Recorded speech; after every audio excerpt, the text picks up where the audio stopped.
পড়ে যাওয়া থেকে উঠে দাঁড়ানো, ব্যাট হাতে ঝলক দেখানো, প্রথম ইনিংসে আশার আলো, আস্থার নাম আফিফ হোসেন ধ্রুব। বাংলাদেশ টাইগার্স বনাম এইচপি দলের খেলা চট্টগ্রামে। শুরুতে ব্যাটিংয়ের টাইগার্সরা নাইম শেখ, জিসান আলম দুজন আশা জাগিয়ে ফিরেছেন। একটা সময় মনে হচ্ছিল টাইগার্সদের ব্যাটিং থেমে যাবে মাঝপথেই, কিন্তু না, আফিফ এলেন, ব্যাট হাতে সব দৃশ্য বদলে দিলেন। ৪৬ বলেই তুলে নিলেন ৬৪ রান। 50 হাঁকানো আফিফের এই ইনিংসে ছিল 4টা 4, ছিল 3টি 6। সবথেকে বড় ব্যাপারটা, প্রতিটা শটেই ছিল অভিজ্ঞতার ছাপ। আরেকদিকে সাইফ হাসান 29 বলে করেন 42 রান।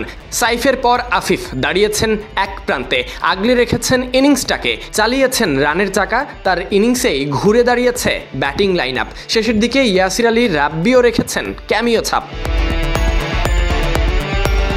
দলের সংগ্রহ 171 রান, আর সেই স্কোরের ভিড়টা তৈরি করেছেন আফিফ হোসেন ধ্রুব। আজকের দিনে তিনি শুধু রানই করেননি, দলকে দিয়েছেন ভরসা, ম্যাচকে দিয়েছেন গতি। আফিফ হোসেন ধ্রুবর এই ইনিংসটা ছিল ঠিক তারই মতো, শান্ত, স্থির, আর ধীরে ধীরে তীব্রতা বাড়বে, প্রভাব বিস্তার করবে।